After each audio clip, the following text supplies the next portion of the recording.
Special ops एक ऐसी series बन चुकी है जिसका जब भी कोई सीजन आता है उसको बिंज वॉच करना तो बनता ही बनता है। अब जीत उसी मुल्क की होगी जो ये साइबर वॉर जीतेगा। चाहे आप नीरज पांडे का डायरेक्शन ले लो, चाहे आप के मेनन की एक्टिंग ले लो, और जितने भी सपोर्टिंग स्टाफ है उनकी फैबुलस एक्टिंग देखने बनती है। So after special off season 1, season 1.5, season 2 अभी ड्रॉप हुआ है 18 जुलाई को ऑन जियो हॉटस्टार।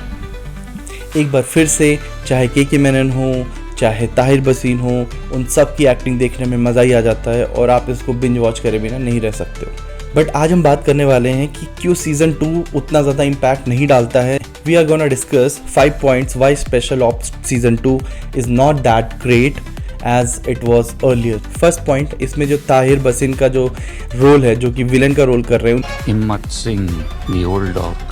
बाजार में तुम जैसों की वैरायटी कम होती जा रही है। वैसे कम है पर काफ़ी। कि एक बैक स्टोरी दिखाई जाती है कि वो कितना ज़्यादा अपॉर्चुनिस्टिक बंदा है एंड वो पैसों के लिए कुछ भी कर सकता है, बट शोइंग दैट कि वो अपने देश को ही बेच देगा जस्ट फॉर सम मनी, वो थोड़ा सा ज़्यादा हो जाता है। क्योंकि if he was that good of a hacker तो यहाँ पर उसके पास मल्टीपल वेज हैं to gain access to multiple places and earn a lot of money. आते हैं सेकंड पॉइंट पे, जहाँ पे डॉक्टर भार्गव को किडनैप किया जाता है बुडापेस्ट से, जहाँ पर वो एक एआई के ऊपर एक स्पीच दे रहे होते हैं। इस सीन में मुझे एक इशू ये होता है कि जब एट द एंड हमें पता चलता है कि डॉक्टर भार्गव की credentials they are gonna use to hack the UPI servers, तो एक बात दिमाग में क्लिक करती है कि अगर सिर्फ उनके क्रेडेंशियल्स चाहिए थे तो उनको इतनी मेहनत करके बुडापेस्ट से जॉर्जिया तक लाने की इतनी टेंशन क्यों ली गई। वहीं पे उनको कहीं पे हॉस्टेज बनाते हैं एंड उनसे क्रेडेंशियल्स ले लेते हैं। Just access code and some password was required, right? No retina scan, no fingerprint was required at that time. आते हैं थर्ड पॉइंट पर। इस सीरीज में प्रकाश राज ने भी एक्टिंग करी है और उनकी एक्टिंग बहुत ही अच्छी है। चोरी किसने की?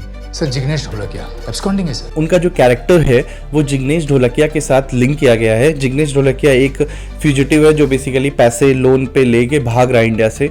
तो इस पूरे पार्ट को बेसिकली एक साइड लाइन की तरह दिखाया गया है पूरी स्टोरी में। आई थिंक उसकी कोई नीड नहीं थी क्योंकि वो किसी भी तरह से हमारे मेन स्टोरी को इम्पैक्ट नहीं करती है, और अगर वो नहीं भी होती तो उतना कोई फ़र्क नहीं पड़ता। यहाँ पर ये भी दिखाया गया है जो हमारे एजेंट्स हैं, जो कि वन ऑफ द बेस्ट है, वो उसको पहली बार जो पहला अटैम्प्ट होता है उसमें उसको वहाँ से एक्सट्रैक्ट नहीं कर पाते हैं, जो काफ़ी बेसिक लगता है क्योंकि बहुत बेसिक सी मिस्टेक उनसे होती है। आई डोंट नो उन्होंने ऐसा क्यों दिखाया है। एक और हम सीन की बात करते हैं जहाँ पर ऐसा दिखाया गया है कि वेसल के अंदर डॉक्टर भार्गव है और उनको ढूंढते हुए फारूक वेसल के अंदर आता है और काफ़ी ज़्यादा सर्च करते हैं। बट सीरीज में ऐसा दिखाया गया है कि फारूक पहली बार में डॉक्टर भार्गव को नहीं पकड़ पाता है, उनको नहीं ढूंढ पाता है। जिस तरह से इन्होंने दिखाया है कि फारूक उनको पकड़ ही नहीं पाता, वो काफ़ी स्ट्रेंज लगता है क्योंकि as a agent where you'll search, एक तो पॉसिबिलिटी कंटेनर के अंदर कहीं छुपा सकते हैं, दूसरा है कि क्रू मेंबर बना सकते हैं, और तीसरा मे भी पानी के अंदर थोड़ी देर के लिए डिप कर सकते हैं। इसके अलावा कोई चांस ही नहीं था, बट फारूक ने उसको उतने अच्छे से ढूंढा नहीं और वो ढूंढ नहीं पाता है, तो वो मुझे काफ़ी अजीब लगता है कि ऐसा कैसे दिखा सकते हैं।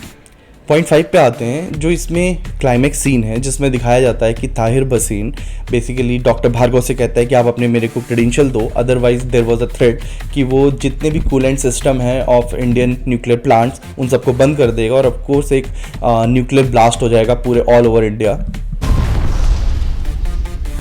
ये थोड़ा सुनने में अजीब लगता है क्योंकि जिसको भी न्यूक्लियर प्लांट्स के बारे में थोड़ी भी नॉलेज है उसको ये पता है कि ये सारी चीज़ें रिमोटली आप नहीं कर सकते हो, एंड हर एक न्यूक्लियर प्लांट के कुछ प्रोटोकॉल्स होते हैं, कुछ रूल्स होते हैं, तो हर एक चीज़ इन हाउस होती है। इट्स नॉट लाइक कि आप किसी भी कंट्री में बैठ के किसी भी देश के न्यूक्लियर प्लांट को पूरी तरह से कंट्रोल कर सकते हो और उसको इस तरह से सैबोटाज कर सकते हो। At the end I would like to say कि सीरीज़ ओवरऑल काफ़ी अच्छी थी, देखने में मज़ा आता है। ऑफकोर्स अगर आप थोड़े से लॉजिक्स को इधर उधर कर दो तो it was a good watch. Specially हिम्मत सिंह और उसकी फैमिली के बीच का जो कनेक्शन है वो काफ़ी अच्छे से दिखाया गया है, जो कि काफ़ी इंगेजिंग है, वो आपको देखने में काफ़ी अच्छा लगेगा। तो ओवरऑल माय ओपिनियन इज़ कि series is good, it's a binge watch for the series, but here and there कुछ लॉजिक्स इधर उधर हुए हैं जो कि आप इग्नोर कर सकते हो, but overall series is a must watch. Thank you.